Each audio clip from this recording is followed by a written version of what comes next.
Hello, हाय, सलाम, नमस्ते। मैं लाल आ गया फिर से एक बार आप लोगों के बीच, और इस बार हम बात करने जा रहे हैं अमेरिका, इजराइल, ईरान वॉर के बारे में। और आप सभी को जान करके बहुत खुशी होगी कि हमारा जो गैस और पेट्रोल का समस्या है उसके लिए ईरान ने एक बहुत अच्छा हल निकाला।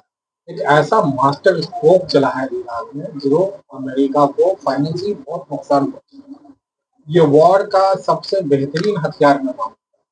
जिस तरीके से एक साहिब ड्रोन है, मिसाइल है, इसी तरीके से ये एक फाइनेंशियली हथियार है। एक ऐसा हथियार है जो अमेरिका की कमर तोड़ देगा, भले ही अमेरिका पे कोई बम गिरे ना। तो ईरान ने ये कहा है कि हम कोशिश कर रहे हैं कि कोई ऐसा पेमेंट सिस्टम हो, जैसे मान लीजिए कि चाइना के करेंसी में अगर कोई आदमी पेट्रोल खरीदता बेचता है तो वो गल्फ से निकलने के लिए जो हॉर्मूज का रास्ता है वो उसके लिए खोल देगा। अगर कोई डॉलर में लेन देन करता है तो उसके लिए ब्लॉकेट रहेगा। अभी आपको ये बता दूं कि ये जो स्टेप है ये अमेरिका को बहुत ही बुरी तरीके से नुकसान पहुंचाएगा। और ये ईरान का, ऐसा कहा जाए कि ये सबसे बेहतरीन हथियार है अब तक का जो ईरान ने हथियार चलाया है, वो सबसे बेहतरीन हथियार है। ये एक ऐसा हथियार है जिसमें खून नहीं बहेगा, लेकिन जो उनकी मंशा है, ईरान की मंशा है, वो लगभग लगभग पूरी हो जाएगी।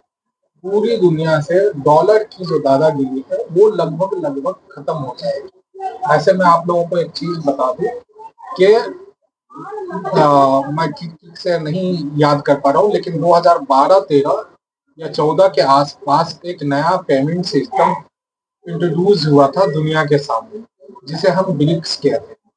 उसमें ईरान भी था, चाइना भी था, इंडिया भी है, रसिया भी है, ब्राजील भी है। कहने का मतलब ये है कि दुनिया पहले से ही ये कोशिश कर रही है कि किस तरीके से वो डॉलर को साइड करे। अभी जैसे गद्दाफी का जो असासिनेशन हुआ था, या फिर वहां लीबिया में जो वॉर हुआ था, वो सब कहीं ना कहीं उसके पीछे डॉलर की दादागिरी है। अब ईरान ने जो एक रास्ता सुझाया है कि लोग अदर डॉलर को छोड़ करके अदर करेंसी, फिलहाल उसने चाइना की करेंसी के बारे में कहा है कि अगर कोई गल्फ कंट्री चाइना की करेंसी में लेन देन करता है गैस, पेट्रोल या अदर कोई भी चीज का, तो वो उसके लिए हरमूज में रास्ता देगा।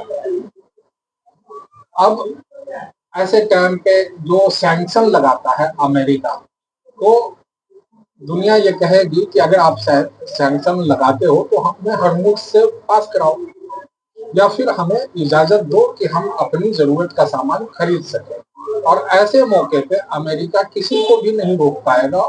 और जैसे ही नया पेमेंट सिस्टम वर्ल्ड में इंट्रोड्यूस होता है, जिस तरीके से डॉलर बैंकिंग सिस्टम को पूरी तरह से जकड़ा हुआ है, अगर कोई दूसरी अदर करेंसी पेमेंट सिस्टम आ जाता है ऑयल के लेन देन में, या किसी भी चीज का जो इंटरनेशनल ट्रांजेक्शन होता है उसमें, तो यकीनन अमेरिका का जो, मतलब समझिए, वॉर का जो पूरा जो सिस्टम है, जो अमेरिका की दादागिरी है या अमेरिका की जो पावर है, वो सब यूं ही खत्म हो जाएगा। अब मैं आप लोगों को क्लियर ये कह दूं कि अगर ये सारी चीजें क्लियर हो जाती है तो महीना 15 दिन में नया पेमेंट सिस्टम आ जाता है, तो नया महीना 15 दिन में हॉर्मूज वाला जो मामला है वो सभी लोगों के लिए क्लियर हो जाएगा।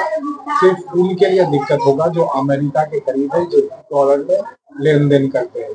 इससे ये हुआ है कि पूरी दुनिया जो है ईरान को, मतलब ये नहीं कह सकता है कि भाई आप दादागिरी कर रहे हैं, आप लोगों का चूल्हा चौका बंद कर रहे हैं, लोगों की गाड़ियां बंद कर रहे हैं, लोगों का जीवन दरहम बरहम कर रहे हैं। क्योंकि उसने कह दिया है कि आप सभी लोग चाइना की करेंसी में लेन देन कीजिए, हम हरमूज से रास्ता देंगे।